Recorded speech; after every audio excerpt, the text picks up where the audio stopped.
Indonesia, Klub Ilmuwan Cilik Indonesia, didukung oleh Fakultas Matematika dan Ilmu Pengetahuan Alam Universitas Indonesia, FMIPA UI, beserta Fakultas Matematika dan Ilmu Pengetahuan Alam Universitas Negeri Gorontalo, FMIPA UNG, bersama-sama mempersembahkan ilmu alam ada di sekitar kita. Mari kita saksikan bersama-sama. Siapa di balik Kilik Indonesia? Mari kita cari tahu.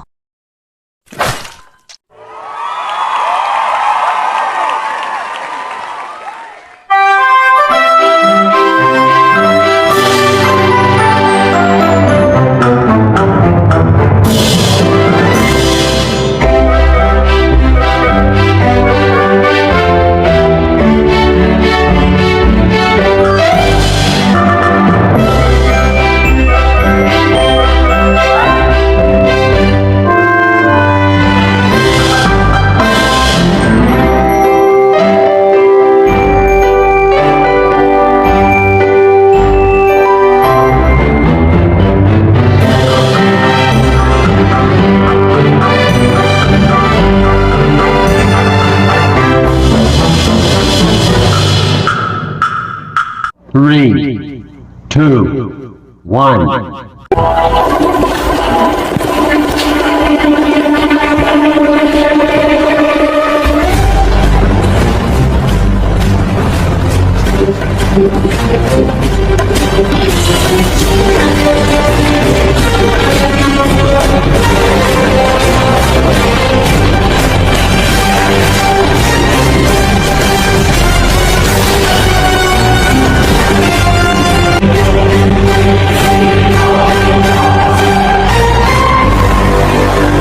Selamat pagi, Pak. Selamat pagi. Assalamualaikum warahmatullahi wabarakatuh. Kemajuan bangsa ini itu tidak hanya tergantung kepada kemajuan teknologi yang dikuasai. Untuk bisa menguasai teknologi sangat dibutuhkan.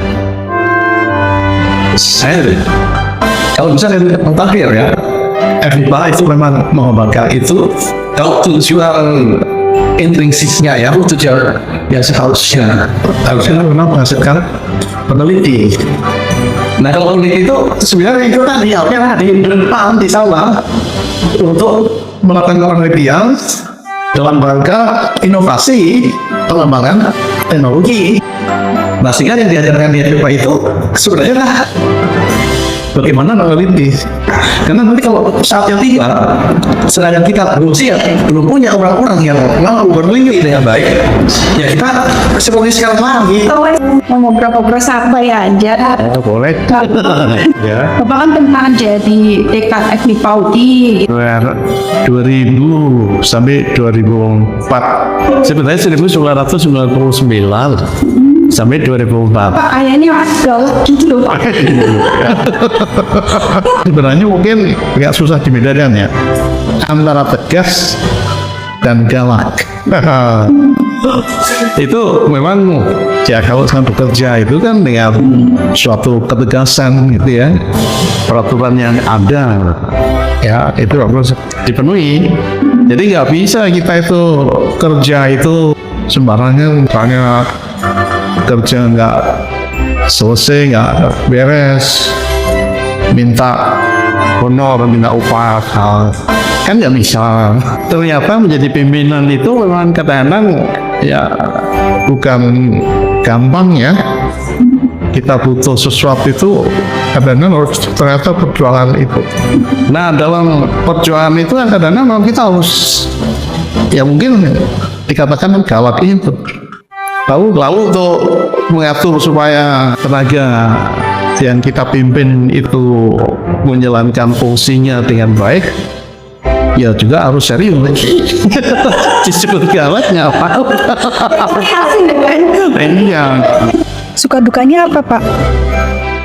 Ya, pada waktu itu sebenarnya memang FMIPA itu kan perkembangannya itu yang dari nol gitu ya tadinya.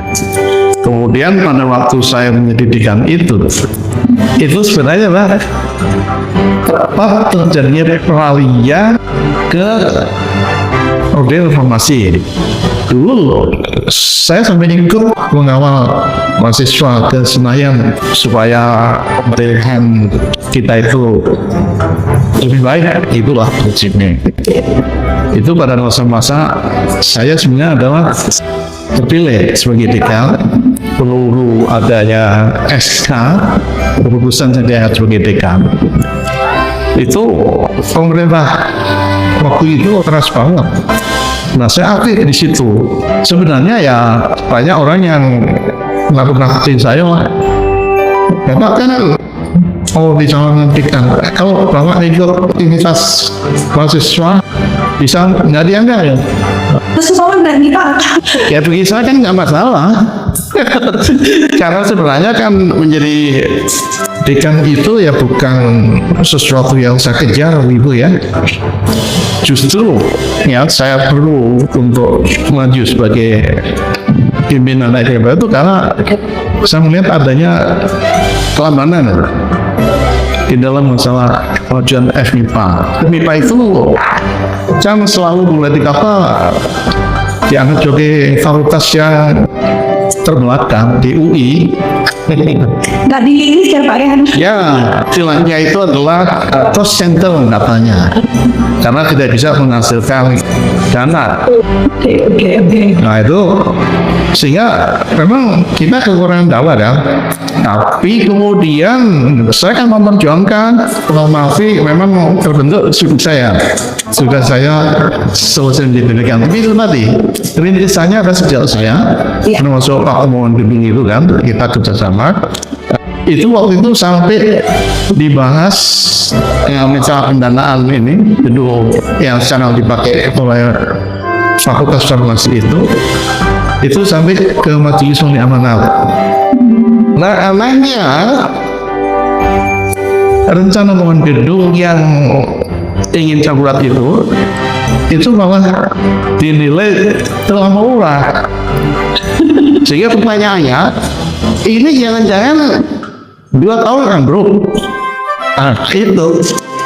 Tapi ya akhirnya terbangun ya sudah dengan itu kalau nggak jalan nggak terbangun itu gedung perangkatnya.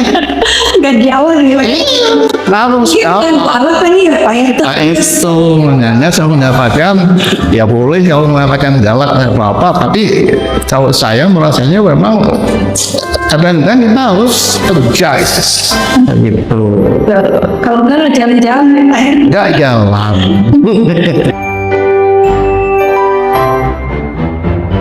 Kemudian ini supaya Departemen Farmasi menjadi Fakultas Farmasi. Itu salah satunya. Kemudian dulu kan dosen itu kan cukup S1 itu zaman saya itu. Kemudian waktu itu saya berpikir memang ya masa sih misalnya lulusan S1 ngajar S1 kan seperti lulusan SD ngajar SD. Bagaimana kira-kira kan waktu itu kesalahan saya ya. Karena waktu itu mungkin saya tidak usah membuat surat, harusnya ada lisan saja dalam misalnya sambutan atau apa itu ya. Keinginan saya waktu itu sebenarnya adalah saya ketularan dari Pak Erontoto. Memang bercita-cita orang tua juga itu urusan fisika itu ya jangan S1, S2, tapi ya S3. Saya memang membuat surat resmi bahwa setiap dosen FMIPA wajib untuk mengusahakan mencapai S3. Dimusuhi dong Pak. Nah, bukan main reaksinya itu Dimusuhi dong Pak. zaman itu ya. Tapi kan lihat sekarang kan untuk menjadi dosen syaratnya harus S3 sekarang di FMIPA. Jadi rupanya saya waktu itu pikiran saya terlalu mendahului zamannya. Iya itu banyak itu saya dimarahin dosen-dosen yang bikin senang itu sebenarnya ya kalau apa yang saya inginkan itu berhasil. Ya diantaranya itu tadi membangun itu kan, akhirnya kan berhasil itu dengan segala perjuangan. Itu nggak mudah waktu itu ya. Karena bukannya anak zaman Bapak juga. Direncanakan itu ditentukan apa yang sekarang itu direncanakan sejak tiganya Bu Endang ya sebelum saya. Jadi artinya kalau gedung Tiga-Nara itu memang jadinya adalah pada waktu saya persekolahnya ya. Yang menempati pertama gedung Tiga-Nara memang saya. Tapi itu memang direncanakannya sejak sebelum saya. Nah, sama halnya dengan yang IPD namanya ya. Unit pelaksana pendidikan ilmu pengetahuan dasar. Perjuangan itu berat. Bapak Soeharjo lahir di Yogyakarta 1950. Saya dari Tawangan. Sebenarnya Tawangan. Ya, rumah lahir. Karena ayah saya waktu itu dalam pengungsian. Karena zaman Belanda itu kan. Oke. Dan kemudian ayah saya ditugaskan sebagai negeri di lembaga pemasaran. Dan kenapa saya tertarik itu membaca buku untuk pengobatan? Ingin menjadi dokter. Saya baca-baca buku kan tentang untuk pengobatan, tapi ternyata energi nuklir. Sehingga saya menjadi tertarik juga tentang ilmu pengetahuan alam itu. Nah, kebetulan yang ngajar ilmu alam ya, fisika di SMA itu menurut saya cukup menarik. Nah, sehingga saya menjadi tertarik memang ya untuk mendalami fisika itu. Saya kan waktu itu hanya sebagai negeri sipil, kemudian 2 waktu pensiun. Mau biaya dari mana kalau mau melanjutkan ke kedokteran? Mulai dari SD, SMP, SMA aja kan bergabung. Dan sudah lulus SMA itu ya tidak dapat karena adanya tadi panggilan katanya ada beasiswa dari Lumigas pengumuman ya ukuran bahwa Lumigas itu menyediakan beasiswa bagi mahasiswa yang mau masuk ke 3 jurusan yaitu matematik, fisika, kimia, Via UI itu.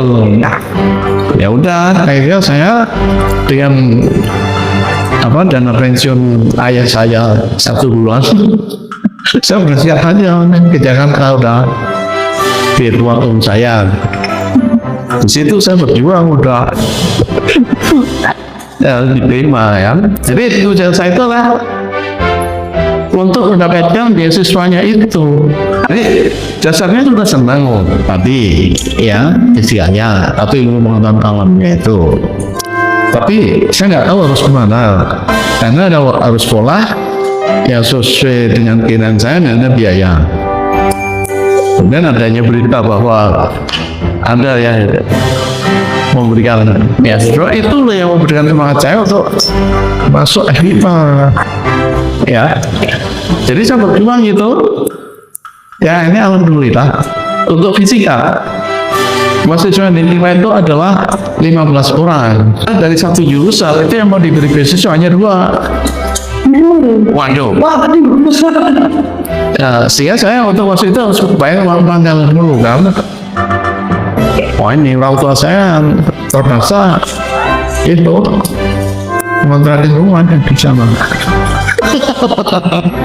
untuk bayar uang pangkal karena saya diterima di UI ya. Iya, betul. Kan bangga juga orang tua saya dan main gitu kan. Nah, jadi kalau orang tua saya aslinya memang pertama ya ayah saya itu dari Bisul. Jadi nenek saya yang dari ayah itu adalah petani. Ya kalau mau ininya namanya jagung di assessing action gitu ya. Jadi ya yang melihat itu di peta. Ya SD-nya kan juga harus itu jalan kaki ya, jalan kaki yang Bisa SD. nah, saya ini masuk itu 7 tahun dan banyak teman-teman saya yang sebenarnya kan itu tadi masuknya umur 6 tahun yang saya waktu itu itu jadi rata-rata kalau dengan teman-teman saya itu saya biar umur satu tahun gitu yang waktu selama saya menjadi mahasiswa kan saya tinggalnya di asrama Senopati itu ya. Jadi pada waktu saya diterima di UI kan saya ikut teman saya di Bali. Nah waktu itu saya kalau kuliah itu naik sepeda nggak biayanya itu ya. Jadi benar-benar menghemat saya.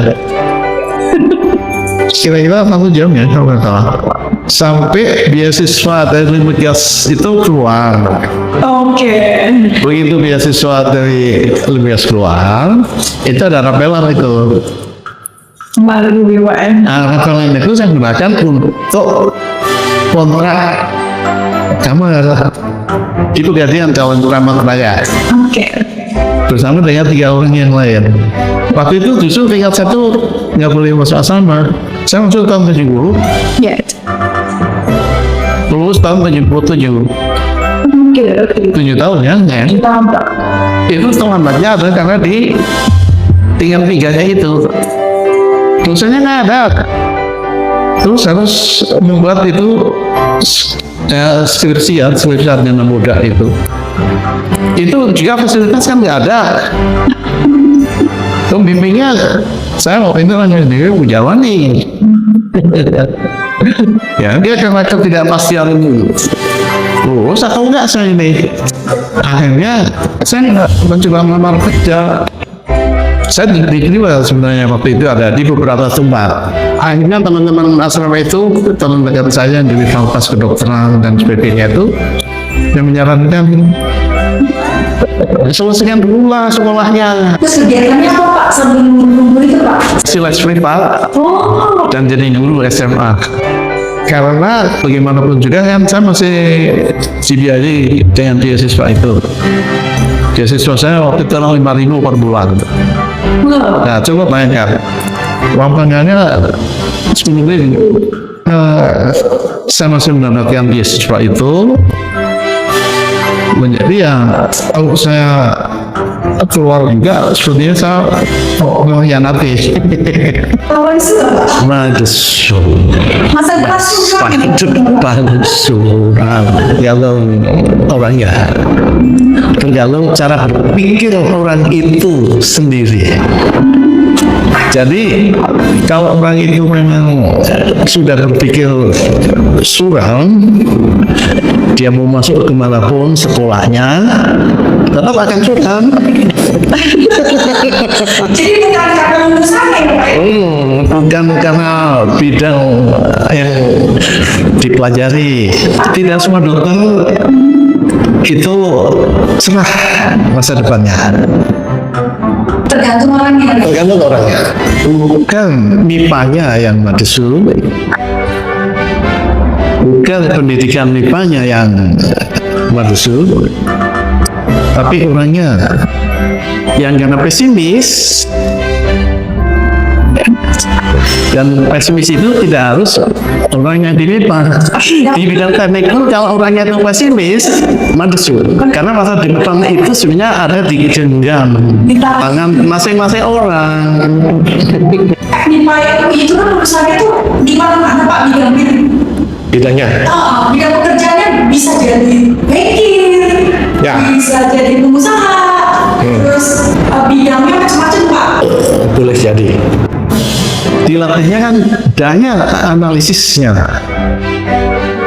Nah itu daya analisis yang sistematis karena dia dituntun oleh ilmu pengetahuan yang eksak.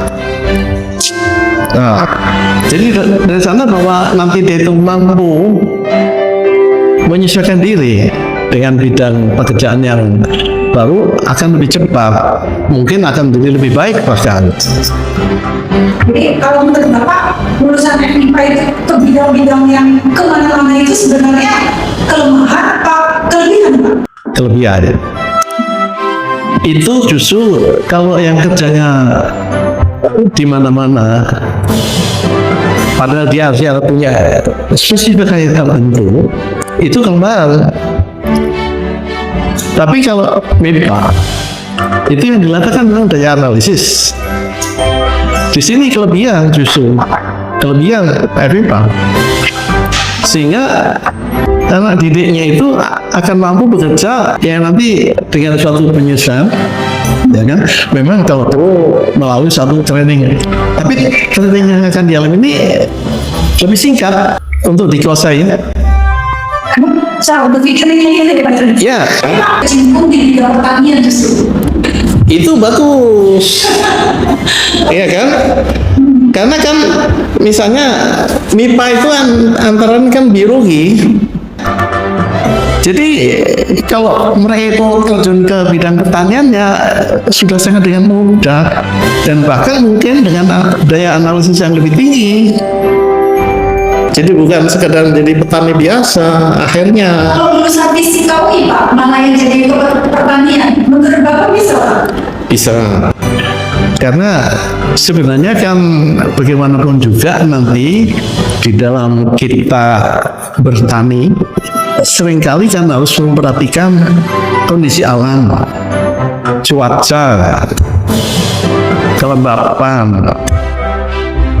Nah, bahkan misalnya masalah pemupukan, fisiknya mungkin bisa berpikir, kalau pupuk yang hanya disebarkan begitu saja, nanti kemudian kena hujan, Jadi apa harapan Bapak ke depan untuk peran ilmu pengetahuan alam untuk kemajuan bangsa, Pak? jelas satu mencerdaskan bangsa. Ya, tadi daya analisis itu tadi. Bayangkan kalau misalnya seluruh Indonesia, seluruh bangsa Indonesia itu punya daya analisis yang tinggi, itu kan kita bisa bersaing dalam bidang apapun. Itu satu yang. Nah, kemudian yang kedua, Fakultas MIPA itu mempersiapkan itu tadi tenaga untuk nanti pada saatnya kita bisa mensejajarkan diri dengan bangsa-bangsa yang sekarang dinamakan negara maju. Itu kalau tanpa tenaga ahli peneliti dalam bidang sains gitu, nggak mungkin kita akan menyamai mereka sampai kapanpun. Jadi kalau sekarang ini kita hanya melakukan pendidikan untuk yang aplikasi terus, kita nggak akan nyandak ya Pak. Menurut Bapak, kalau MIPA ini maju, mereka ini bisa maju lebih cepat gitu, Pak? Ya, insya Allah. Dan salah satu yang bisa saya ambil dari Bung Karno itu adalah seruan, gantungkan cita-citamu setinggi langit. Saya menambahkan, gantungkan cita-citamu setinggi langit, tapi tetap harus sadar kakimu tetap menginjak bumi. Kamu tuh Pak masih jatuh. Iya. Jadi kita memang betul ya harus punya cita-cita yang tinggi. Karena nanti seperti hanya tawar-menawar ya. Itu kalau kita menawarnya tinggi, kemudian nanti ditawar, oleh tidak kan setengahnya. Nah, kalau kita nawarnya udah tinggi kan setengahnya pun mungkin masih tinggi. Itu betul ya. Jadi kita harus melihat kenyataan lah.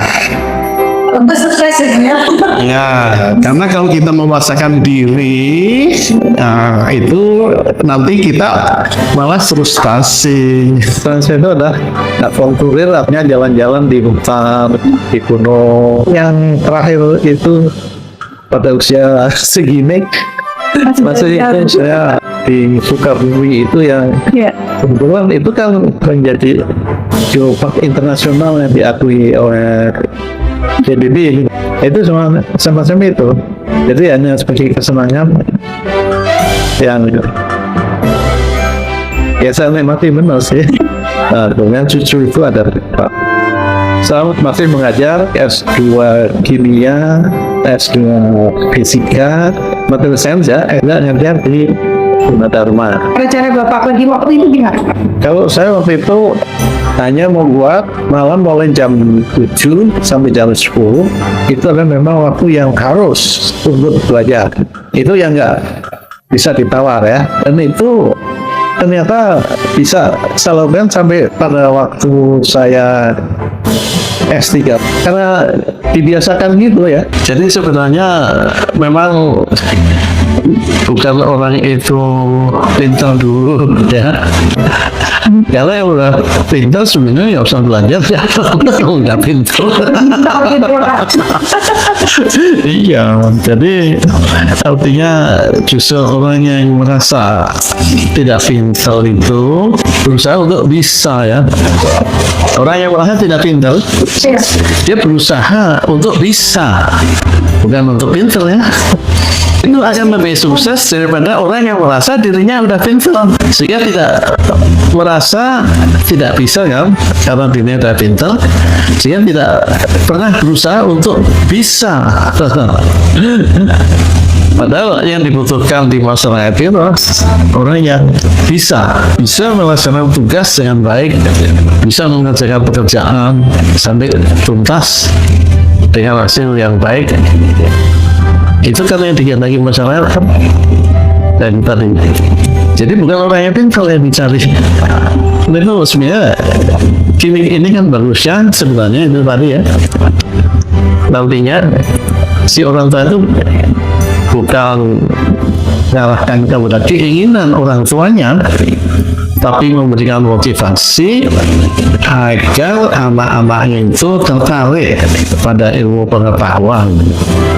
Nah, kemudian bidang apa yang dipilih itu nanti dalam berbagai interaksi yang dikenalkan ini kan nanti dia akan punya ini sendiri, tidak sekedar mengikuti tren umum itu tadi.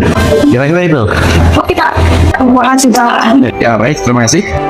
Sampai jumpa di pertemuan berikutnya. Wassalamualaikum warahmatullahi wabarakatuh. Saya betul ingin melihat kemajuan bangsa, tapi khususnya adalah dari produk yang kita didik. Itu kan? Saya memang sebenarnya pertanyaan saya itu bagaimana kita mendidik di mana hasilnya itu harus lebih baik daripada kita sendiri. Jadi kan itu saya ini memang sangat bangga ya. Seandainya saya punya murid-murid dan sekarang saya memang bangga karena banyak sekali yang pernah saya bimbing ya, yang pernah belajar dari saya, mereka sukses melebihi kesuksesan saya. Saya bangga. Itu memang banyak kan alumni yang ingin membantu menyumbang gitu ya. Nah, itu kalau saya menyarankan kalau mau membantu menyumbang, bantulah yang FIPA itu tidak bisa mengerjakannya. Karena kalau pengertian menyumbang itu adalah hanya menyumbang uang, kecil. Karena FIPA selama ini sudah membuktikan mampu, ya, mampu mengatasi semua kesulitan keuangan yang dihadapi. Sebenarnya waktu saya jadi pendidikan itu bercita-cita itu menjadikan entrepreneur university. Jadi kalau bisa disimpulkan Pak, perkembangan FIPA UI itu khusus yang fisika, itu berarti kita rasa konsumennya itu datang sampai tahun 77 lah kan, masa suram banget udah jualan istilahnya ya, FIPA berjutaan. Iya. Saya sebenarnya setuju dengan konsep Pak Habibie ya.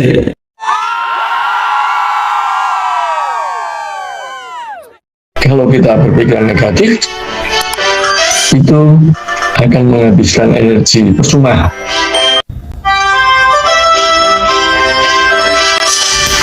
Bapak Junaidi Saleh lahir di suatu kota kecamatan di bawah kaki Gunung Lawu, perbatasan antara Provinsi Jawa Timur dan Jawa Tengah. Beliau lahir pada 1951, yang menurut zodiak berbintang Pisces, yang bentuknya seperti ikan loh. Beliau menekuni bidang ilmu material di Fisika UI dan juga menekuni dalam bidang biomaterial polimer. Beliau bekerja sebagai pegawai negeri sipil UI sejak tahun 1978 dan pensiun pada tahun 2016. Walaupun sudah pensiun, beliau masih aktif mengajar. Beliau pernah menjadi koordinator beberapa laboratorium di Fisika UI. Dalam 1 tahun, rata-rata beliau mengajar 150 mahasiswa. Jadi coba dikalikan saja berapa mahasiswa yang sudah pernah belajar dengan beliau. Beberapa kali beliau ikut serta dalam ajang perlombaan sebagai juri. Assalamualaikum warahmatullahi wabarakatuh. Adik-adik, saya Junaidi Saleh, sering juga dipanggil dengan Kak Jonet. Saya suka fisika itu awalnya waktu saya sekolah SR, sekarang SD ya. Sering melihat pesawat tempur itu mengeluarkan suara dentuman, kemudian melesat dengan kecepatan yang sangat tinggi. Waktu saya tanya ke ayah saya ya, jawabannya seperti ini: kalau kamu pengen tahu, kamu harus belajar ilmu alam. Itu kata ayah saya. Dengan berjalannya waktu, saya baru sadar ya bahwa ilmu yang saya pelajari sangat bermanfaat untuk kehidupan manusia.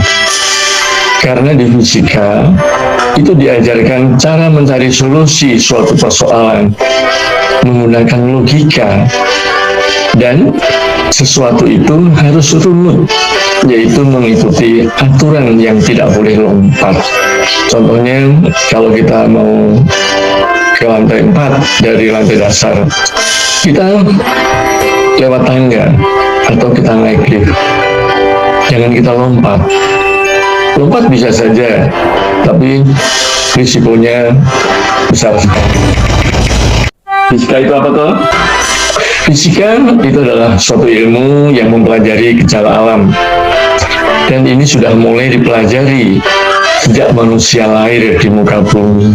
Contohnya, mengapa bayi nangis waktu merasa ada yang kurang enak di tubuhnya? Ada lagi, mengapa gunung itu bisa meletus? Mengapa harga cabai mahal saat musim hujan? Itu sebetulnya ilmu fisika. Di dalam fisika itu selalu menggunakan matematik, itu untuk menerangkan gejala alam supaya jelas. Tetapi matematik yang dipergunakan di fisika itu tidak eksak atau pasti, selalu mempunyai kemungkinan atau kesalahan. Kemungkinan kesalahan di dalam fisika itu dicari sekecil mungkin, sehingga bisa diabaikan. Kita mengerti dari gejala alam dan membaca tulisan. Kita lihat anak yang baru bisa merangkak, bila melihat lilin dinyalakan, maka akan mendekati dan berusaha memegang. Setelah bertambahnya umur anak itu, dia akan bisa mengerti kenapa api itu panas dan untuk apa saja dan berapa banyak diperlukannya. Itu baru api yang tadinya dia mengenal dari lilin. Lalu mengapa kita harus makan? Makanan apa yang harus kita makan? Lalu bagaimana cara memakannya? Jadi mengapa kita harus makan? Itu penting sekali. Karena makan itu akan menambah asupan energi untuk tubuh kita. Kemudian benda-benda di sekitar kita itu sebetulnya identik semuanya, baik itu perlakuannya maupun sifatnya. Contohnya, gerakan planet di dalam tata surya kita, gerakan elektron di dalam atom, gerakan bintang-bintang di dalam galaksi, semuanya mirip, yaitu membentuk elips. Ya, lintasannya bentuknya elips. Kemudian sifat elektron, cahaya, dan manusia, kalau disuruh pindah menuju ke suatu tempat, pasti mencari jalan yang paling pendek. Karena itu, rumus matematik yang dipergunakan semuanya mirip. Dalam belajar fisika, kita harus tekun dan bersemangat. Artinya, kita harus selalu berpikiran positif. Saya bisa walaupun tidak secepat dia. Itu motonya. Yang penting di sini adalah niat dan kemauan yang baik agar hasilnya juga baik. Karena kalau kita berpikir negatif, maka yang terjadi hasilnya juga kurang baik. Dan kalau kita berpikir negatif, itu akan menghabiskan energi percuma. Di dalam fisika itu ada hukum aksi reaksi. Hukum ini mirip kalau kita berdiri di depan cermin. Artinya apa? Kalau kita kerjakan, itu akan kembali terpantul ke kita sendiri. Jadi kalau kita berbuat baik, tentunya kebaikan itu untuk kita sendiri.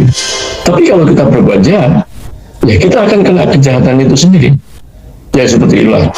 Jadi kalau kita berpikiran, saya bisa walaupun pelan, karena manusia itu tidak sama. Ya di alam itu kemampuannya tidak sama. Ada yang cepat menangkap, ada yang susah menangkap. Jadi yang penting kita punya kemauan dan punya niat yang baik. Itu yang penting. Karena kita ingin hasilnya juga akan baik. Itulah kalau belajar fisika nanti akan diajari bagaimana cara menyelesaikan persoalan menggunakan logika dan harus runut dalam menyelesaikannya. Itu penting sekali. Jadi kenapa kakak senang dengan fisika? Ya, karena fisika itu menyenangkan sekali. Karena makin kita mempelajarinya, makin kita senang. Itulah yang dikatakan ilmu fisika. Ya. Jadi ya, kalau kita belajar fisika itu memang kita nggak boleh lompat. Artinya kita belajar dari pelan-pelan. Jadi seperti kalau kita makan, itu juga pelan-pelan, nggak blek langsung satu piring ditelan, kan nggak. Kita makannya satu sendok, akhirnya kita makan satu piring, habis gitu. Itu kalau kita belajar fisika seperti itu, mirip ya. Jadi itulah yang kita pelajari di dalam fisika. Jadi kalau adik-adik belajar sesuatu itu jangan lompat, tapi pelan-pelan, pasti adik-adik bisa sampai. Yang penting adik-adik punya semangat, pengen tahu, itu yang penting. Saya pengen tahu itu. Lalu bagaimana caranya kita bisa tahu? Ya kita belajar. Adik-adik pernah mendengar pepatah kan? Rajin belajar, maka kita jadi pintar. Jadi kalau kita rajin belajar, maka kita akan menjadi pintar. Ya. Jadi selama adik-adik punya semangat belajar, adik-adik akan jadi pintar. Karena itu salah satu belajar dari adik-adik itu adik-adik menggunakan Kilik Indonesia. Jadi di dalam Kilik, adik-adik akan mempelajari ilmu-ilmu sains. Ilmu sains itu berhubungan dengan ilmu sosial, sama ya. Jadi ilmu sosial itu juga ilmu sekitar adik-adik. Ilmu sains itu yang menerangkan di sekitar adik-adik.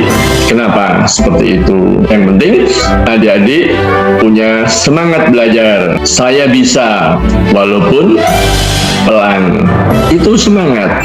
Dan adik-adik juga harus berpikiran positif, tidak boleh berpikiran negatif. Berpikiran positif ya tadi saya katakan bahwa saya bisa walaupun pelan. Karena apa?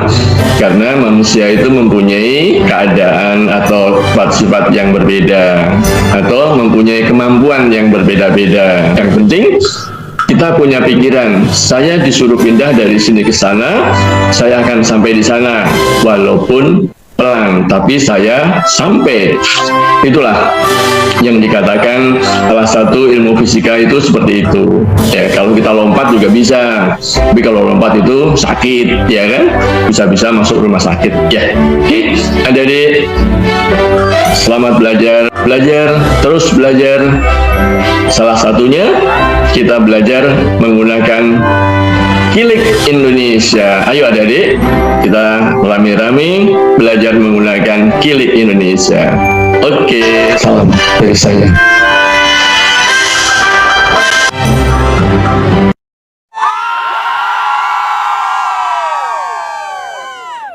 Salah satu dari dewan ahli kita yang jago banget kimianya yaitu Ibu Insinyur Nurul Asni, MSI.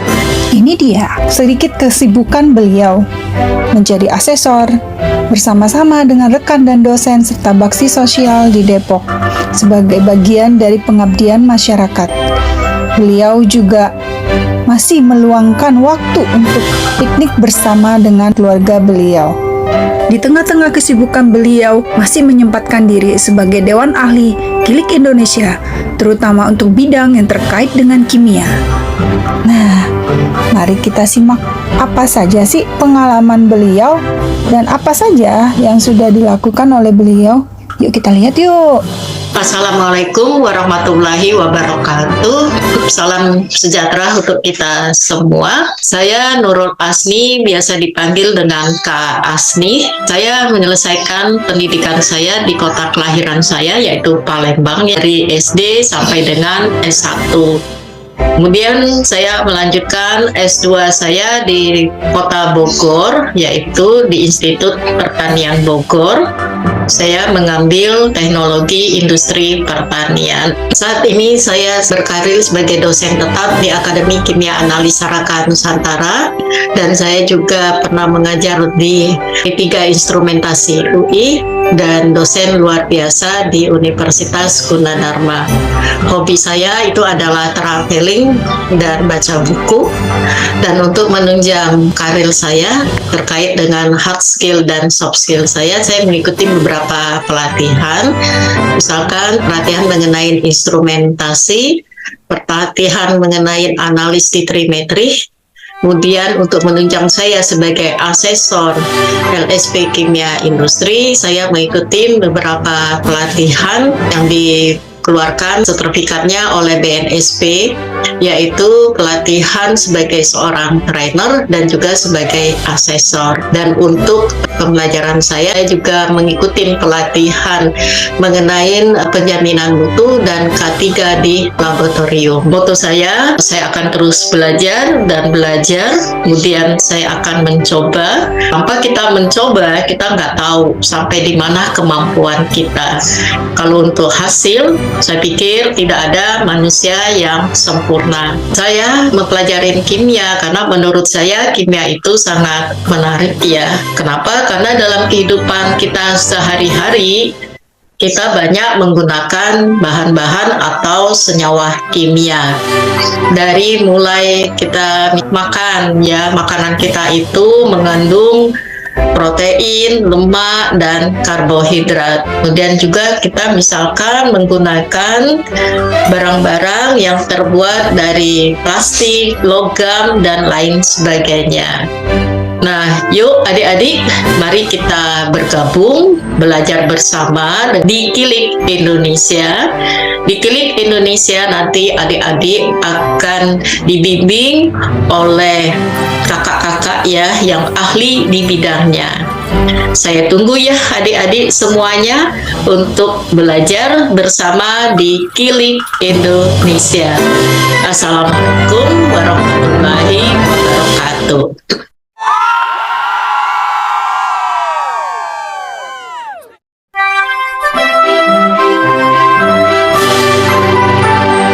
Bapak Efta, masa kecilnya ada di tebing tinggi ya? Iya, di tebing tinggi.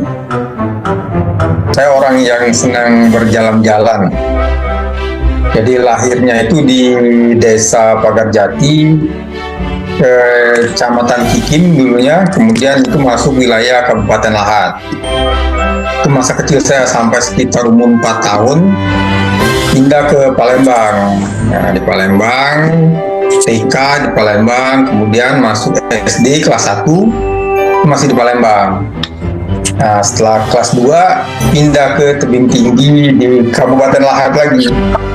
Kabupaten Lahat, tapi sekarang tebing tinggi itu masuk ke kabupaten baru, dia Kabupaten Empat Lawang. Di Kabupaten Empat Lawang, ibu kotanya di kota tebing tinggi. Nah, itu dari menyelesaikan SD sampai tamat SMP di tebing tinggi. Nah, waktu SMA, masuk lagi, pindah lagi ke Palembang lagi, menyelesaikan SMA. Jadi begitu masa kecilnya. Yang jelas waktu S1 itu saya mempelajari tentang material amorphous. Dia materialnya itu tersusun dari zat atau unsur silikon dan karbon.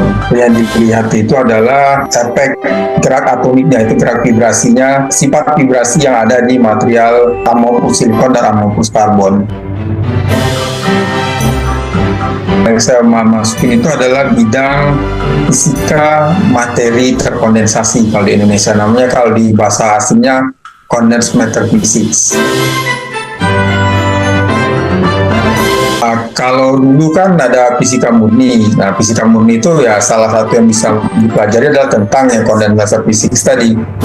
Itu ada perbedaan, ada persamaan antara, bukan namanya itu ada irisan antara material science dengan condensed matter physics. Pertamanya irisannya itu biasanya ada suatu wilayah yang bahan kajiannya bisa sama. Ya, kenapa? Bagian orang membedakannya begini, walaupun bahan kajiannya sama, kalau condensed matter physics dia mempelajari sifat fisiknya. Jadi seperti pertanyaan mengapa seperti itu. Jadi lihat ke arah mikroskopiknya sehingga muncul sifat makroskopik. Nah, untuk yang material science, menurut sebagian orang, mereka hanya mempelajari masalah ke makroskopiknya saja, tampilannya seperti itu. Nah, untuk mendalamnya, apa yang terjadi di dalam, mengapa tampil seperti itu, mereka kurang membahasnya. Kalau S2 dulu kan saya di Universitas Indonesia, dan penelitiannya masih itu melanjutkan pekerjaan saya di S1 tentang masih tetap sifat vibrasi pada material bahan padat yang tersusun oleh atom-atom silikon, karbon, dan juga hidrogen. Program diplomanya itu salah satu tujuannya itu untuk mengupgrade anak-anak lulusan S1 maupun S2 dari negara berkembang hingga mereka itu siap untuk melanjutkan ke program doktor atau kuliah di negara-negara maju. S3-nya di Ohio University di kota Athens, Ohio. Ya, state-nya Ohio, Amerika Serikat. Nah, yang menariknya itu walaupun state-nya, ibu kota state-nya Columbus, universitas tertuanya di yang Ohio University. Waktu itu mendaftar ke beberapa universitas, diterima 2. Nah, saya pilih yang di Ohio.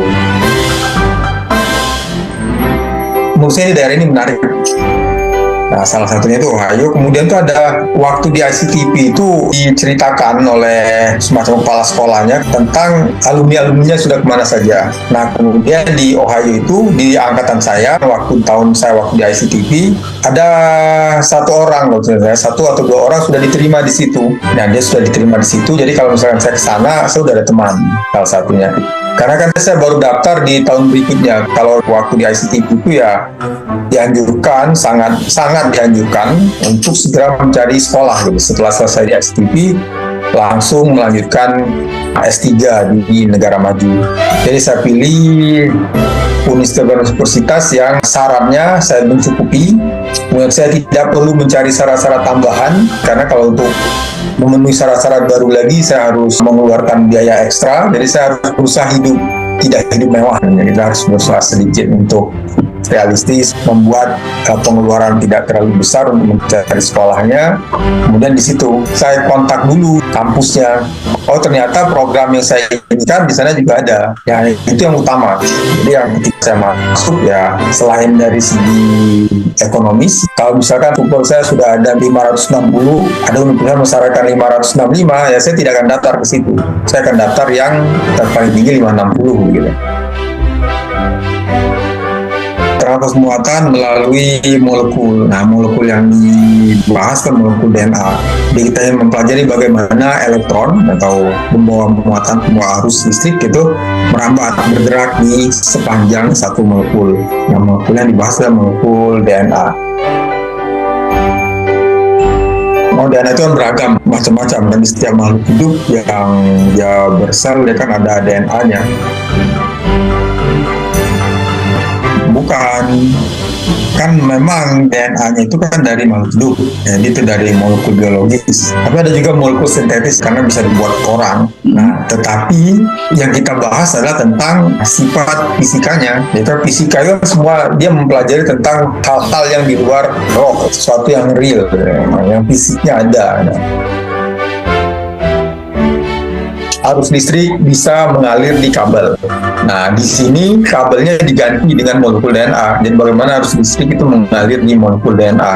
Nah, di sisi materi terkondensasi itu yang dibahas orang beragam. Ada yang bentuknya zat padat, ada yang zat cair, ada dalam bentuk gas, ada yang bentuk dalam gas elektron. Terus lagi dia masuk dalam kategori banyak partikel yang dibatasi dalam suatu ruang tertentu, dia disebut materi terkondensasi. Makanya sistem yang saya pelajari, transport di molekul tadi, masuk dalam kategori sistem yang terkondensasi.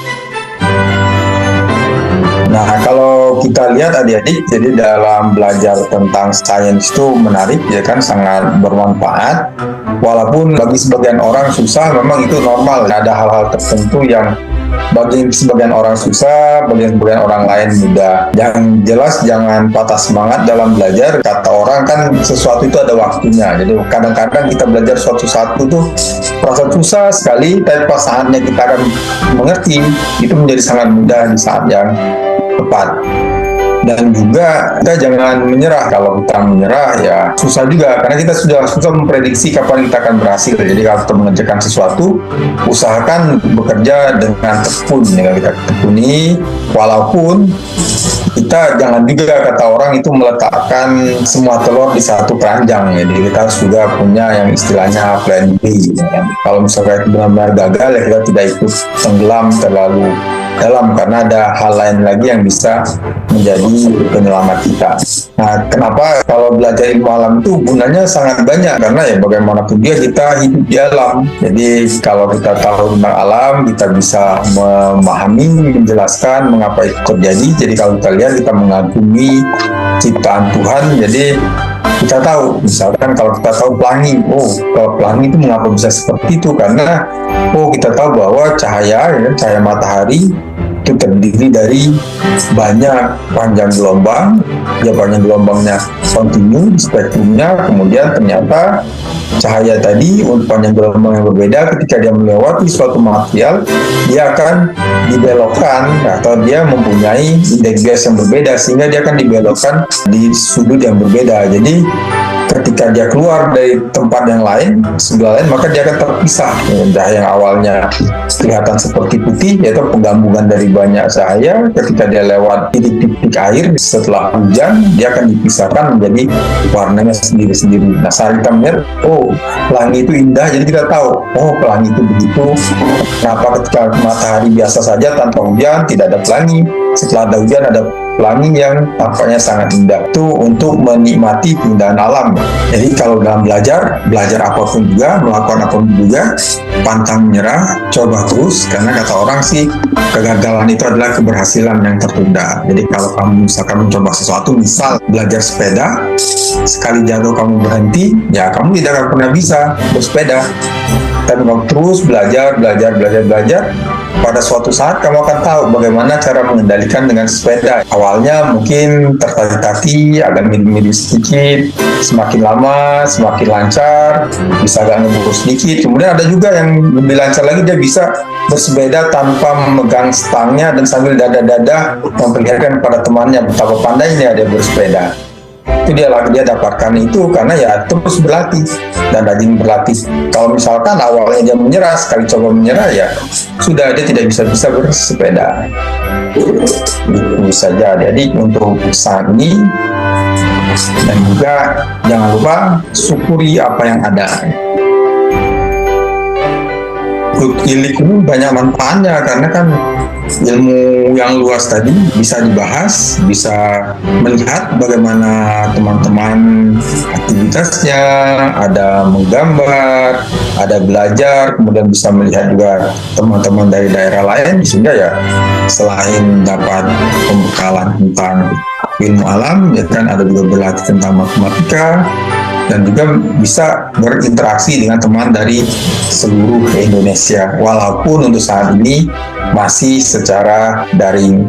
Semoga di suatu masa bisa, walaupun misalkan di lingkup Gorontalo saja, atau di lingkup Banten saja, atau di lingkup Jakarta saja, bisa ada kegiatan yang dilakukan secara luar jaringan atau tatap muka. Selain belajar ilmu alam, walaupun tidak semuanya, hanya sebagian-sebagian kan lumayan daripada tidak sama sekali. Nah, kita belajar, dapat, kemudian bertemu juga dengan banyak teman dari seluruh Indonesia.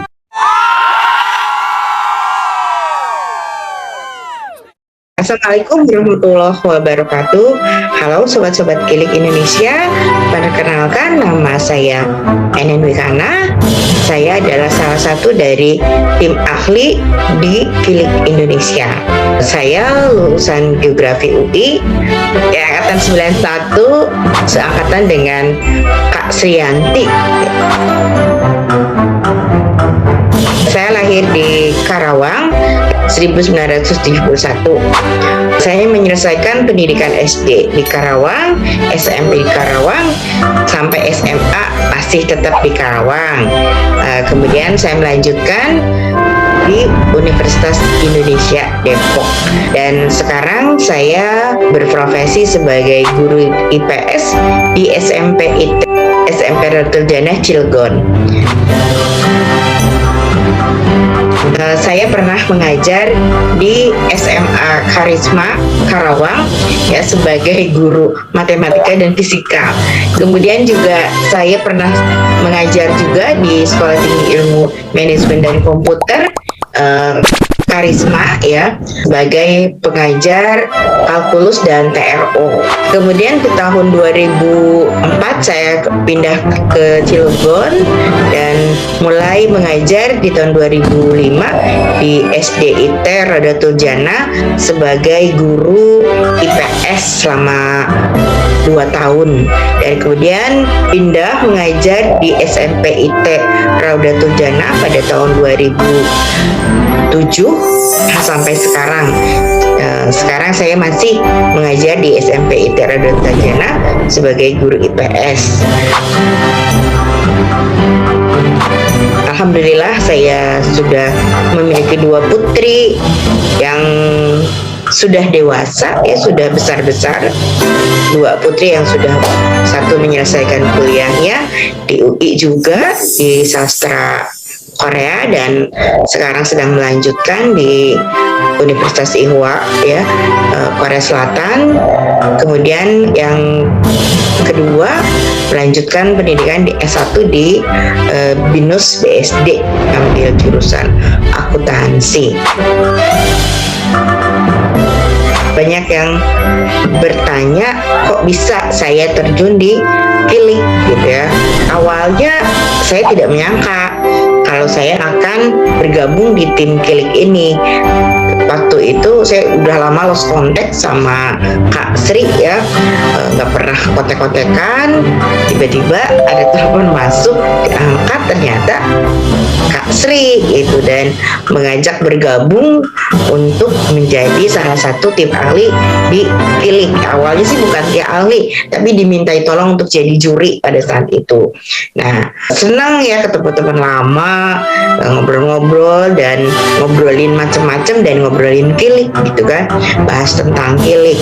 Dan alhamdulillah ya, saya bisa ikut bergabung dan menyempatkan ya untuk berpikir yang lain-lain lah ketika hari Jumat kita bersiap-siap untuk meeting dan lain sebagainya. Tapi itu membuat hidup saya lebih banyak warna gitu kan, tidak monoton, dan senang sekali ya bisa bergabung dengan Kilik ini, karena kesempatan ini jarang didapatkan gitu kan, sebagai alumni sebuah universitas yang ketika kita belajar dibiayai oleh masyarakat, oleh rakyat, kita punya tanggung jawab untuk mengabdikan ilmu kita, memanfaatkannya untuk hal-hal yang berguna. Mungkin meskipun sedikit ya, adalah sumbangsi kita gitu kan. Mungkin tidak terasa kalau sekarang, tapi insya Allah hal ini akan bisa terasa ketika anak-anak yang bergabung di Kilik sudah dewasa nanti gitu. Dari yang kecil dengan harapan yang besar, Kilik pun menjadi besar dan bermanfaat besar juga bagi anak-anak Indonesia tentunya ya, dan nantinya akan berguna juga bagi bangsa Indonesia juga. Itu jadi senang sekali bisa bergabung ya dengan Kilik ini. Selain menjadi guru di SMP Ijara Dr. Jana, karena banyak sekali kegiatan di SMP selain hanya mengajar gitu ya. Jadi ada kegiatan yang saya ikuti juga, karena di sekolah tuh ada program untuk mengikuti Olimpiade mata pelajaran IPA IPS Matematika, dan saya tergabung dalam tim pembina Olimpiade IPS karena saya mengajar IPS ya. Alhamdulillah ya, tim IPS di sekolah saya yang saya bina memiliki prestasi yang cukup bagus ya, pernah meraih medali perak di tingkat nasional, Olimpiade IPS tingkat nasional. Kemudian beberapa kali, sekitar 3-4 kali kita juga meloloskan anak-anak ke tingkat nasional meskipun hasilnya belum sampai memperoleh medali gitu. Dan untuk lolos ke provinsi, alhamdulillah kita hampir setiap tahun kita bisa lolos gitu. Wow. Dan itu adalah kegiatan lain selain mengajar.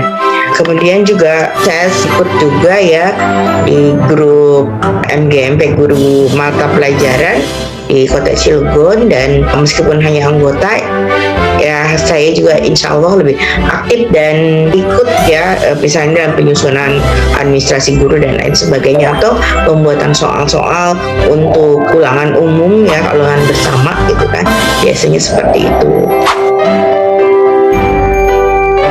Ya, sebagai guru yang sudah hampir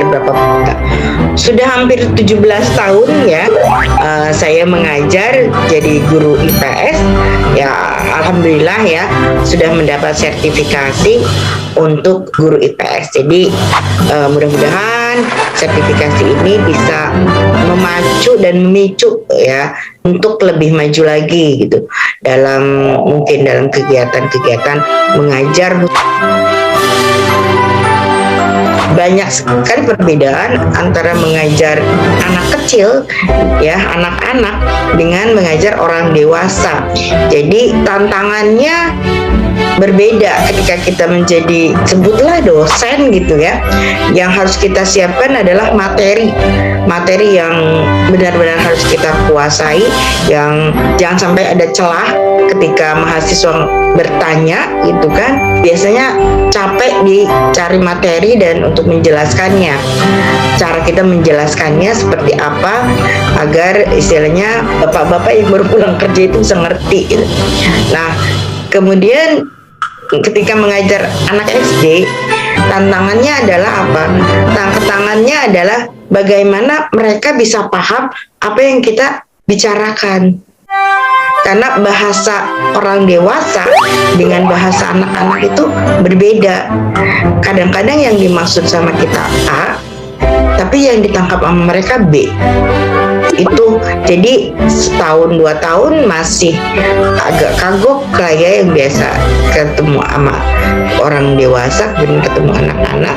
Tapi setelah itu merasakan bahwa oh iya, mengajar di SD itu ternyata tidak mudah. Awalnya pikirannya gampang anak SD, apa sih materinya gitu, paling gitu-gitu doang gitu kan.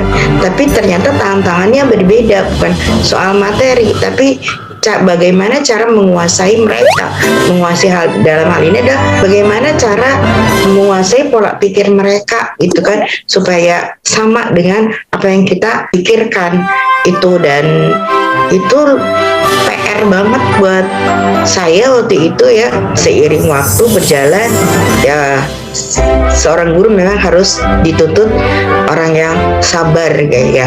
Jadi meskipun tidak punya sifat sabar, akhirnya kita harus memiliki sifat itu. Dan mulailah saya belajar tentang bagaimana menghadapi sikap anak-anak yang kadang nakal, kadang tidak nurut gitu ya. Keuntungan saya ya, yang punya background MIPA, ngajar di IPS itu banyak ya. Ketika saya jelaskan materi misalnya tentang tenaga endogen eksogen gitu kan, tentang tenaga-tenaga yang berasal dari dalam bumi dan di luar bumi. Nah, karena background saya dari geografi, IPA-nya gitu kan, saya bisa lebih mudah memahami bagaimana sih topografi bumi itu terbentuk, seperti apa sih gunung api itu terbentuk, dan juga tentang zat-zat yang ada di dalam gunung berapi gitu. Untuk misalnya lambang-lambang kimianya itu lebih enak menjelaskannya. Kemudian ketika di pelajaran ekonomi ya, pelajaran ekonomi karena di SMP itu ngaduk semuanya. Untuk IPS tuh ya ekonomi, geografi gitu kan, sejarah dan lain sebagainya. Ketika pelajaran ekonomi misalnya adanya tentang hitungan gitu kan, pajak, kemudian tentang demografi juga ya di geografi. Misalnya pajak untuk ekonomi, saya lebih mudah mengajarkan pajak kepada anak-anak karena hitung-hitungannya itu nggak rumit menurut saya gitu kan, karena backgroundnya itu dari MIPA, udah biasa ketemu sama bilangan, persen dan lain sebagainya gitu, nggak terlalu sulit dan nggak ada satuan-satuan yang membingungkan seperti yang ada di pelajaran-pelajaran IPA gitu kan. Dan kita lebih mudah menjelaskannya dan anak pun lebih suka gitu dengan hal-hal yang lebih detail gitu daripada hanya ada yang di dalam buku saja. Adik-adik yang sudah ikutan KILIK ya, harus tetap konsisten untuk mengikuti kegiatan-kegiatan KILIK. Dan adik-adik yang belum menjadi anggota KILIK, Ibu berharap kalian bisa bergabung di KILIK. Kenapa harus menjadi anggota KILIK? Karena dengan menjadi anggota KILIK, kalian adalah salah satu dari generasi muda yang akan bisa mengembangkan ilmu pengetahuan yang sudah kalian dapat ya. Kemudian kalian bisa memiliki pikiran-pikiran yang lebih dan memiliki nalar yang kuat, sehingga dengan nalar yang kuat kalian bisa memiliki ilmu pengetahuan yang banyak dan bisa mengembangkannya dan bisa memanfaatkannya dalam kehidupan sehari-hari. Dan insya Allah kalian akan menjadi seorang yang bisa menerapkan ilmu itu dalam kehidupan kalian ya, kemudian juga dalam teknologi masa depan, karena di masa yang akan datang sains itu sangat penting ya. Jadi kita tidak bisa lepas dari sains. Meskipun Bu Guru sekarang mengajar IPS ya, Bu Guru basicnya sains, dari sarjana sains, tetapi Bu Guru bisa belajar IPS karena Bu Guru basicnya istilahnya sudah dibekali dengan nalar yang cukup kuat, sehingga untuk mengembangkan ilmu lainnya itu bisa lebih mudah lagi. Itu alasan kenapa sih kalian harus jadi anggota KILIK gitu. Dan Bu Guru berharap kalian akan selalu ikut sampai kalian bisa menjadi seorang ilmuwan yang benar-benar mumpuni ya. Jangan lupa jadi anggota KILIK ya. Harapan saya untuk KILIK, saya berharap KILIK ini menjadi wadah ya untuk anak-anak Indonesia dalam mengenal sains di sekitar lingkungannya gitu, sehingga dengan adanya KILIK mereka bisa lebih mengenal tentang peristiwa-peristiwa yang terjadi atau fenomena-fenomena yang terjadi di alam sekitar mereka yang berhubungan dengan sains, dan kelak mereka itu bisa mengembangkan apa-apa yang sudah mereka peroleh untuk bekal kedepannya dan mengembangkan sains-sains yang mereka sudah dapatkan menjadi ilmu pengetahuan yang lebih lagi dan menerapkannya dalam teknologi-teknologi untuk masa depan, dan itu akan sangat berguna untuk bangsa dan negara kita. Itu harapan saya untuk KILIK ya. Jadi KILIK itu akan menjadi wadah buat anak-anak Indonesia.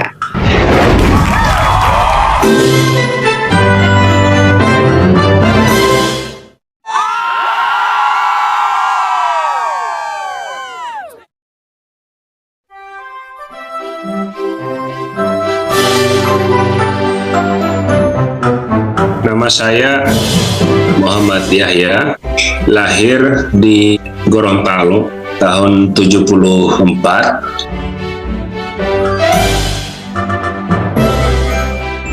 Saya besar sampai SMA itu di Gorontalo, kota kecil di Sulawesi Utara dengan jumlah penduduk sampai sekarang saja itu mungkin masih di bawah 1 juta orang. Di kota kecil ini kemudian saya belajar sains, umumnya itu dari lingkungan sekolah yang termasuk kurang dalam hal buku dan sebagainya di waktu itu tahun 80-an. Namun keinginan saya untuk belajar itu banyak terbantu dengan latar belakang orang tua dan keluarga saya yang memang banyak mensupport di bidang sains.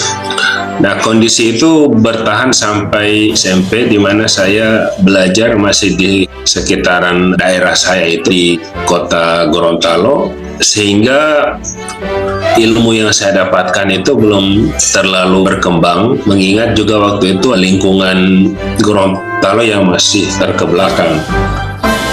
Di tahun 89, saya kemudian menempuh SMA di kota Gorontalo. Meskipun saya tinggal di kota Gorontalo, tetapi kotanya agak jauh dari pusat kota, sehingga lingkungan pergaulannya masih agak terkebelakang. Nah, selama saya studi di SMA Negeri 3, saya merasakan adanya lompatan, adanya perbedaan yang besar di bidang sains. Sehingga saya harus belajar untuk mengejar ketertinggalan itu, dan itu kerasa sekali, utamanya di bidang matematika dan fisika. Nah, ketertarikan saya di bidang fisika itu setelah ketemu dengan guru-guru yang luar biasa. Mereka dididik secara lokal di Universitas Negeri Gorontalo, saat itu namanya STKIP, dan dari Universitas Negeri Manado. Didikan dari guru-guru ini kemudian membuat perubahan besar dalam diri saya, di mana saat itu mulai aktif belajar sains, utamanya fisika, kimia, dan matematika. Nah, akhirnya saya kemudian mendapat kesempatan besar, yaitu mengikuti program PMDK, yaitu pemerataan belajar untuk belajar di Universitas Indonesia.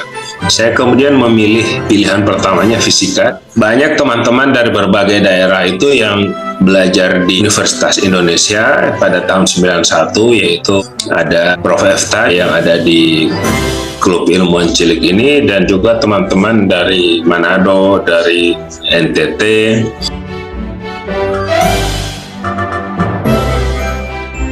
Kurang lebih pada tahun 96 saya mendapat beasiswa support dari beberapa tokoh dari Gorontalo, salah satunya adalah Suarso Arfa Foundation, dan kemudian saya mendapat kesempatan juga beraudiensi secara langsung menerima beasiswa Habibie Awards yang waktu itu ketemu saat beliau masih menjadi menteri sebelum menjadi presiden. Diserahkan langsung oleh Pak Habibie yang kemudian alhamdulillah bisa bertahan untuk bagaimana merasakan begitu besarnya perbedaan spektrum pendidikan di Indonesia, di mana pelajaran-pelajaran yang kita anggap di kampung atau di daerah itu sudah maju, itu ternyata bukan apa-apa di Jakarta atau katakanlah di Jawa dan Sumatera. Awalnya yang terasa belajar fisika itu adalah bukan hanya mungkin boring, tetapi kan sebenarnya mengulang kembali pelajaran di SMA, hanya menjadi lebih detail. Adanya persamaannya kita hanya tahu oke, persamaannya seperti ini, kemudian diturunkan. Belajar di UI tidak membuat saya kapok karena dia lulus bersama Pak Efta ini di kelompok penelitian semikonduktor dengan Prof. Ocha.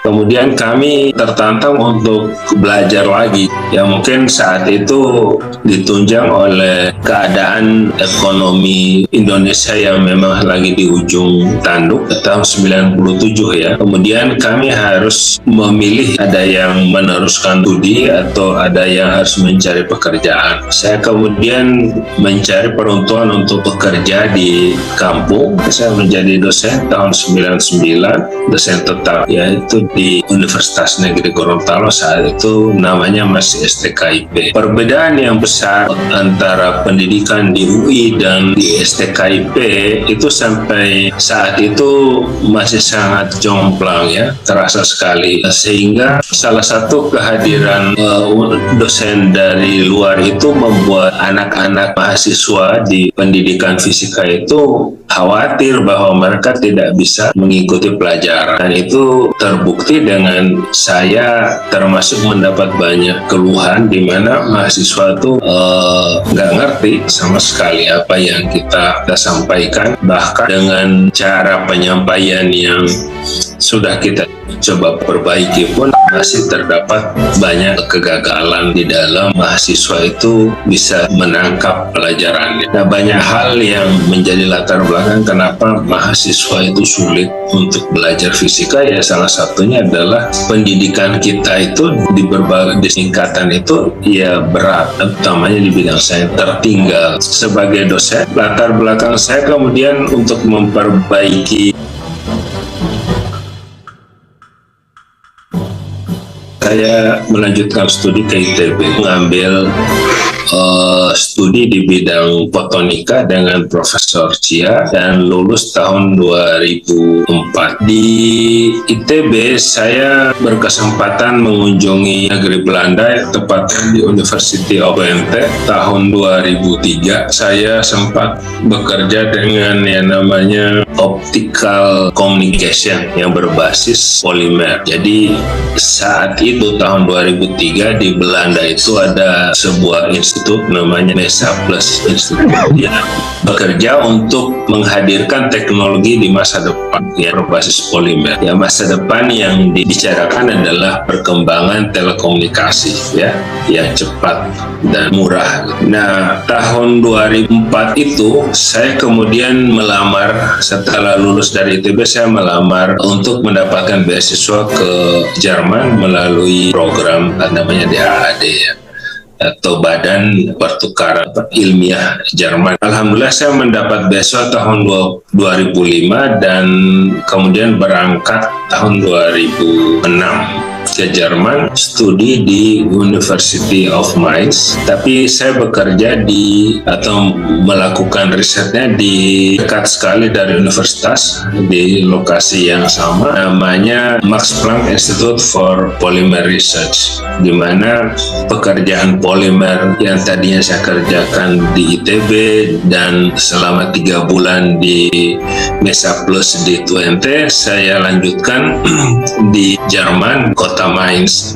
Di kota Mainz ini saya kemudian mendapat banyak pelajaran di mana masa depan yang direncanakan di Eropa itu sudah bisa kita katakan jauh sekali dari kita, yaitu mungkin 20 atau 30 tahun di depan, di mana orang sudah mulai membuat kornea buatan saat itu dari polimer, dan kami sendiri sedang merencanakan membuat pengganti komputer yang ada sekarang, yang eksis sekarang adalah komputer yang berbasis pada elektronika. Sedangkan yang kami rencanakan adalah yang berbasis pada fotonika, di mana alat atau device yang saat ini yang kita kenal sebagai transistor, sebagai namanya all electronic switching, itu akan kita ganti dengan namanya all optical switching. Jadi dunia elektronik akan diganti dengan optik sehingga namanya menjadi photonics. Cerita tentang photonics ini kalau merujuk kembali di UI sebenarnya sudah mulai terdengar tahun 95-96, dan ternyata ketemu gitu bahwa memang sudah saatnya. Nah, ketertarikan saya kemudian kembali ke kota kecil ini di Gorontalo. Ya, kita udah bicara optical switching di Jerman. Di sini jaring boro-boro itu jaringan internetnya aja masih lelet ya, masih pakai kabel biasa. Jadi harus kembali bagaimana memikirkan mengajarkan anak-anak di SD, di SMP, dan di SMA.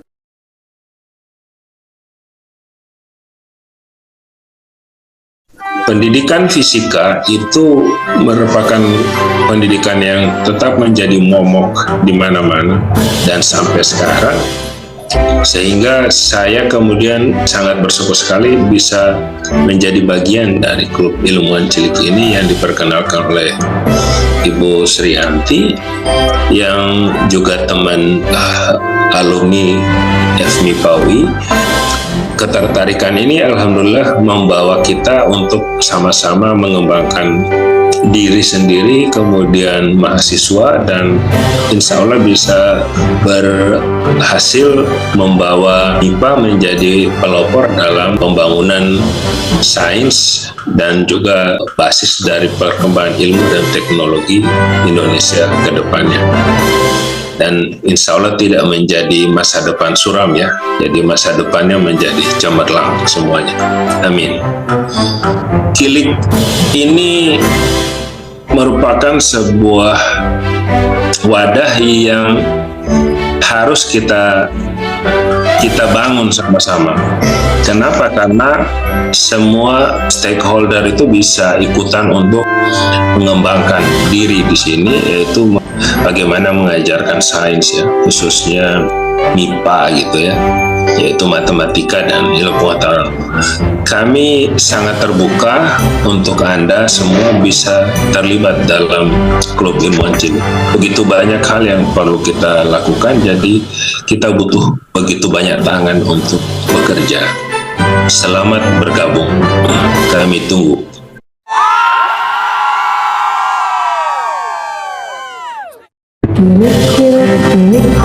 Kilik sana, kilik sini, bermain dan belajar.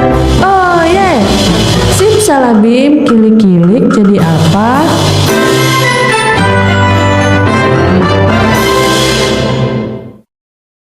Halo adik-adik, perkenalkan nama kakak Sualimo Pangga, bisa dipanggil kakak Aldi. Kakak di Kilik bertugas sebagai editing video di tim pendukung. Dan untuk adik-adik yang ingin belajar dan bermain, dapat bergabung di Kilik Indonesia. Jangan lupa ya untuk subscribe dan like, share YouTube Kilik Indonesia, serta follow Instagram, Facebook, dan TikTok. Di situ adik-adik bisa mendapatkan info menarik serta challenge berhadiah yang sangat menyenangkan.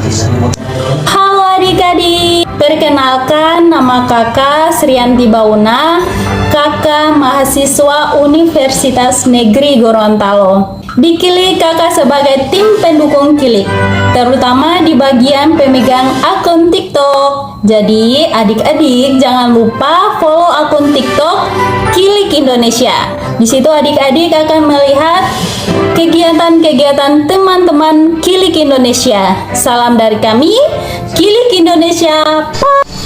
Hai adik-adik, nama kakak Fajar Mobiliu, biasa dipanggil Kak Fajar. Kakak dari jurusan Fisika Fakultas MIPA Universitas Negeri Gorontalo. Di sini kakak bertugas sebagai admin Kilik. Pesan kakak, jangan lupa absen ya adik-adik, karena di absen itu adik-adik akan mendapat hadiah yang menarik dan banyak banget. Semangat adik-adik. Halo adik-adik, perkenalkan nama kakak Albert Emerson atau biasa dipanggil Kak Albert. Nah, di Kilik, kakak ini berperan sebagai tim pendukung yang bertugas sebagai tim editing video, di mana kakak mengedit video Kilik agar tampil bisa maksimal dan keren tentunya. Nah, jadi adik-adik jangan lupa ya untuk selalu subscribe, follow, dan juga komentar ya di YouTube Kilik Indonesia, dan juga adik-adik follow TikTok dan IG Kilik Indonesia. Terima kasih. Halo adik-adik, perkenalkan nama kakak Ali Mudatsir, biasa dipanggil Asir. Saya dari Universitas Negeri Gorontalo.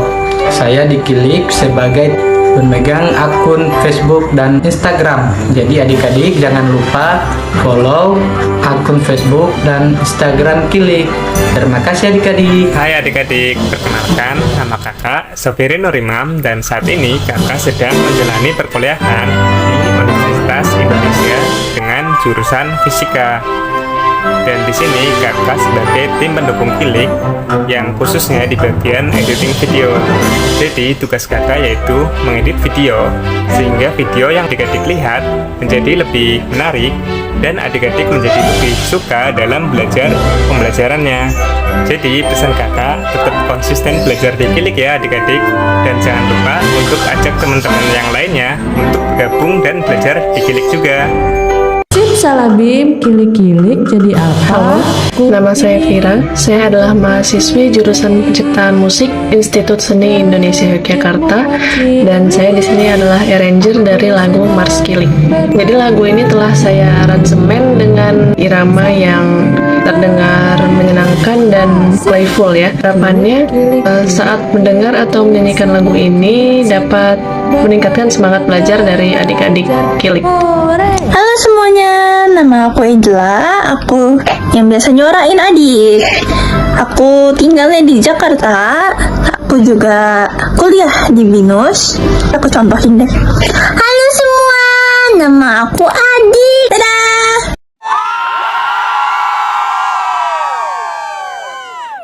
Assalamualaikum warahmatullahi wabarakatuh. Salam sejahtera bagi kita semua. Om Swastiastu, Namo Buddhaya, dan salam kebajikan. Hari ini saya ingin berbagi cerita tentang apa itu Kilik yang sedang dirintis bersama-sama dengan rekan-rekan yang ada di FMIPA UI maupun FMIPA UNG. Bisa dilihat ya, berikut ini adalah tim inti dari Kilik. Oke. Nah, dengan personelnya masing-masing mempunyai tugas dan tanggung jawab yang berbeda-beda dan tentunya sama beratnya. Kata orang, tak kenal maka tak sayang. Jadi saya coba perkenalkan diri saya dulu. Nama saya Srianti atau biasa dipanggil Kak Sri ya. Saya merupakan penanggung jawab dari Kilik atau Klub Ilmuwan Cilik. Saya pakai background ini karena saya lahir di Tanjung Pura Langkat itu banyakan pantai, jadi kalau lihat pantai itu kangen sama kota sendiri. Satu kota kecil di Sumatera Utara yang berada di antara kota Medan dengan kota Losmawe, deket banget sama Binjai. Saya sempat bersekolah di Medan dari kelas 2 SD ya sampai kelas 3 SMP. Ini buktinya deh. Bersama-sama dengan orang tua kami berimigrasi ke Jakarta saat SMA kelas 1. Jangan dilihat tahunnya ya, karena saya mau ngaku angkatan 2000. Saya berhasil masuk ke Fisika UI tahun 91 dan terus terang bagi keluarga kami merupakan langkah yang cukup besar. Karena kedua orang tua saya hanyalah lulusan SD. Ini benar-benar merupakan satu langkah besar bagi kami karena saya sebagai anak tertua berhasil memasuki jenjang perguruan tinggi yang syukur alhamdulillah berhasil diikuti oleh dua adik saya. Berhasil masuk perguruan tinggi ini tak luput dari peran bapak angkat saya yang pertama, yaitu almarhum Raden Mas Sunario. Beliau masih ada kerabat dengan keraton, saat ini telah tiada sejak tahun 97. Saya akhirnya lulus menjadi sarjana sains pada tahun 95 dan di wisuda 96. Kemudian saya saat selesai dinyatakan lulus, saya sempat sakit beberapa bulan. Dan akhirnya saya baru melamar pekerjaan itu baru mulai bulan Februari atau Maret. Dan saya berhasil menjadi karyawan PT Astra Internasional pada tahun 96. Walaupun sebenarnya saat itu saya sedang menunggu panggilan dari Selam Bersih. Tapi karena belum dapat jawaban, jadi saya terima yang dari Astra Internasional. Saat ternyata akhirnya diterima di Selam Bersih, saya tidak mengambil kesempatan di Selam Bersih walaupun fasilitas yang diberikan pada saat itu jauh lebih besar daripada Astra Internasional. Galau juga karena saya berpikir begini, kalau saya keluar di saat saya masih terikat kontrak training, kelihatannya kurang baik, nantinya image-nya kurang baik dan akan bisa berdampak pada junior-junior saya. Jadi saya pikir ya sudahlah, bekerja di Astra Internasional sebenarnya awalnya itu berkarir itu bukan satu prioritas saya. Saya sebenarnya ingin melanjutkan S2. Karena ada permasalahan di keluarga, salah satunya rumah kebakaran dan masih banyak lah yang lain-lain ya. Akhirnya saya membatalkan mengambil beasiswa S2 saya.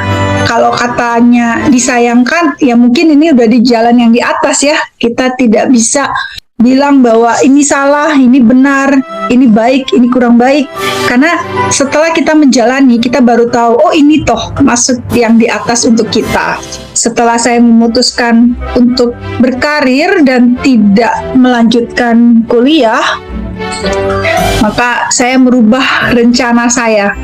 Semua rencana saya ubah dan kemudian semua saya curahkan untuk belajar dan berkarya di Astra. Dari Astra Internasional, saya masuk di divisi IT. Kami sempat berdodesa ke Astra Grafia IT. Pertama kali saya masuk di Astra Internasional, saya di bagian IT security, satpamnya IT katanya. Kemudian saya sempat kembali lagi sih ke Astra Internasional.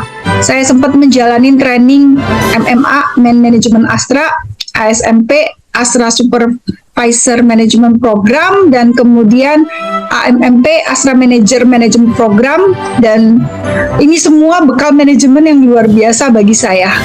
Benar-benar luar biasa yang mengubah cara pandang saya, cara bekerja saya, cara berpikir saya. Tahun 2006, setelah melalui pertimbangan yang cukup lama, saya memutuskan untuk menjadi entrepreneur, di mana di sana saya sempat ngambil beberapa franchise sebelum akhirnya saya membuat merek sendiri, yaitu Tea Time Cake. Itu kalau mau tahu IG-nya Tea Time 007, promo sedikit ya. Pastinya menjadi entrepreneur itu tidak semudah yang dibayangkan orang. Saat saya berkarya dan berkarir di Astra, jabatan terakhir saya adalah sebagai IT Asset Management. Jadi yang mengelola aset IT buat Astra Internasional seluruh Indonesia. Sebenarnya bidang apapun yang kita pilih itu tidak ada masalah.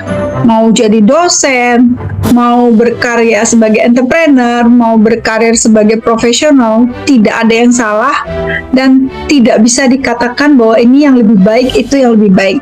Yang penting adalah kita kerjakan dengan kesungguhan hati. Karena dengan kita kesungguhan hati, apapun yang kita kerjakan, itu pasti akan ada hasil yang terbaik yang bisa kita dapatkan. Jadi setelah berkarir sebagai entrepreneur, kemudian pada tahun 2012, tepatnya tanggal cantik nih, 10 November 2012, kami Tea Time buat satu gebrakan, membuat lomba menghias kue buat anak-anak dari tingkat TK sampai SD. Itu yang pertama kali di Indonesia tahun 2012 dan sempat diliput oleh The ITV. Kita lihat sedikit yuk videonya.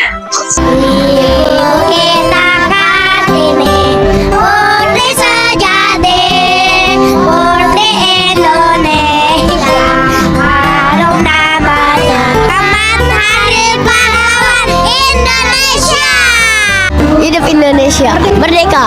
Selamat Hari Pahlawan 10 November 2012. Di momentum Hari Pahlawan, kita diajak untuk selalu mengingat dan mengenang jasa-jasa para pahlawan yang telah berjuang melawan penjajah. Berangkat dari hal tersebut, Tea Time, sebuah toko kue di Jakarta, mengadakan lomba menghias kue untuk anak-anak. Luar biasa, ini suatu acara yang fantastis ya, karena memang sangat jarang ya anak-anak dilibatkan untuk kreativitas seperti ini gitu. Untuk kesannya ini luar biasa sekali ya buat anak-anak dari sekolah Taman Indira. Adalah sekolah bebas biaya untuk keluarga prasejahtera. Tentunya ini adalah suatu kesempatan yang langka. Anak-anak kami bisa diikut sertakan dalam acara lomba seperti ini. Dan kita berharap ini adalah bukan yang pertama, kemungkinan nanti akan ada ikut lagi acara-acara yang berikutnya atau acara yang lainnya, tentunya bisa menambah percaya diri anak-anak ini untuk bisa tetap semangat dan tentunya bisa menambah semangat sekolah juga seperti itu. Acara ini memang lebih bersifat sosial ya. Ini adalah sedikit sumbangsi dari kita untuk ya bangsa kita inilah. Dan sosialnya kita coba sumbangkan ke salah satu yayasan yang menurut kita yang membantu tidak mengenal agama, tidak mengenal suku dan lain-lain, maka kita sumbangkan ke Yayasan Ceci. Oke. Saat mengadakan lomba tersebut, sebenarnya miris sedikit loh, karena anak-anak tuh banyak yang tidak tahu bahwa tanggal 10 November itu adalah Hari Pahlawan. Yang kami lihat, anak-anak tuh antusias sekali kalau berkaitan dengan menghias kue, atau pernah setelah itu kami buat lomba lagi dan mengajak mahasiswa-mahasiswi Fisika UI untuk menunjukkan penampilan mereka. Nah ini gambarnya ya. Adik-adik begitu antusiasnya lihat bagaimana sains itu ada di sekitar kita. Seneng banget mereka. Kita lihat sedikit ya dokumentasi dari The ITV. Seperti kali ini melalui lomba menghias kue vegan, anak-anak berusia 3 hingga 13 tahun diajarkan tentang pelestarian lingkungan. Liputannya berikut ini. Berbagai cara kini dapat dilakukan untuk memberikan informasi kepada masyarakat umum tentang pentingnya menjaga bumi, baik dengan pelestarian lingkungan maupun bervegetarian. Kue vegan ini kan tanpa susu, tanpa telur, tanpa mentega. Jadi mendukung pelestarian lingkungan. Lebih ke arah sana.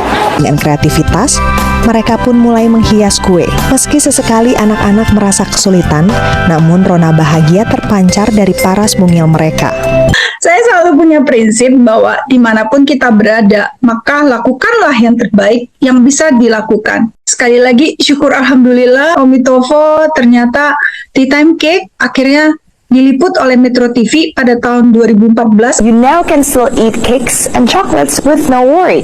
Indonesian Sylviani Wijaya introduces us to a woman that has the solution. Sriyanti is a woman that has realized her dream of becoming an entrepreneur. Her vision has given birth to Tea Time Cake, specializing in vegan sweets. Since 2007, this lady has been busy in her kitchen, baking and decorating cakes. She said she did not have the necessary skills at the beginning, but learned by doing as her business grew. Saya menggunakan satu fasilitas internet. Internet itu luar biasa sekali. Jadi dipakai untuk belajar. Jadi bukannya artinya langsung belajar langsung bisa, enggak. Tetap aja butuh proses, gagal segala macam. Cuman gagalnya apa? Sumbernya ada internet, ada buku, ada banyak yang bisa ditanya. Dan sempat juga diwawancara oleh majalah Kawasan, Info Sunter, dan juga ada Info Fluid ya untuk Tea Time Cake ini. Sebenarnya menjadi entrepreneur tuh saya juga mengalami jatuh bangun dalam perjalanannya. Jadi pernah down juga. Syukurlah berhasil bertemu dengan bapak angkat saya yang kedua, Bapak Kusno Desa Putro atau biasa saya panggil Babe. Dan bersama beliaulah akhirnya pada tahun 2012 kami rancang sebuah tujuan besar yang salah satunya bertujuan untuk mencerdaskan generasi muda, mencerdaskan bangsa. Kilik ini adalah sebagai salah satu landasannya. Kilik ini baru di launching pada 31 Juli 2022. Detailnya kita lihat sebentar ya. Kilik itu adalah klub ilmuwan cilik. Di Kilik Indonesia, kita kegiatannya terkait dengan kegiatan sehari-harinya adik-adik. Jadi adik-adik tidak berasa belajar, tapi berasanya itu bermain. Karena ilmu yang kita pelajari adalah ilmu alam yang ada di sekitar kita. Dari mulai kita bangun tidur, sampai ke sekolah, sampai balik lagi, di jalan-jalan juga belajar ilmu alam. Nih seperti ini contohnya nih, ada pohon, itu kalau di ilmu alam belajar di biologi, ekosistem pantai. Kalau laut, ini belajar abrasi, itu di fisika. Banyak yang dipelajari, kimia, kemudian awan-awannya ada awan banyak sekali, belajar di geografi. Kalau mau tahu banyak banget. Kilik itu saat ini bahannya itu bisa dipelajari dari tingkat TK sampai SMP. Kalau yang SMA mau ikut boleh nggak? Boleh saja kalau misalnya tertarik dengan bahannya atau materinya. Karena contohnya nih, waktu pas Kilik 2 kita belajar buat minuman bunglon. Minumannya berubah, jadi dari yang warnanya biru jadi ungu. Ada yang berubah jadi warna pink. Keren kan? Dan bisa diminum langsung lagi. Negara kita itu luas sekali, penuh dengan kekayaan alam dan penuh dengan hal-hal yang belum ditemukan. Jadi giliran adik-adik nih yang akan menemukannya. Jadi kita harapkan adik-adik bisa memahami ilmu alam dan nantinya diharapkan bisa jadi ilmuwan. Ilmuwan itu bukan sekedar peneliti, tapi seorang ilmuwan itu dapat menemukan sesuatu atau teori yang belum ada sebelumnya menjadi ada, dan bermanfaat dan berguna untuk orang banyak. Jangan lupa kata ajaib kita, simsalabim, kilik-kilik jadi apa? Begitulah gambaran tentang kilik. Dan kalau ada yang mau bertanya atau misalnya saya pengen ikutan dong Kak, oh silakan banget, kita terbuka sekali. Saya ingin memastikan bahwa selama kita hidup, berikanlah yang terbaik dimanapun kita berada, dimanapun kita bekerja. Selalu bekerjalah atau belajarlah secara totalitas dan profesional. Jangan pernah mudah menyerah, karena teori manajemen dan motivator-motivator handal itu banyak yang merupakan ilmuwan. Intinya jangan pernah menyerah. Tahu Thomas Alva Edison kan? Di saat percobaan yang ke-1000 lah, beliau baru berhasil. Kalau belum mencoba sampai titik terakhir, jangan menyerah. Jalankan dengan baik. Terima kasih.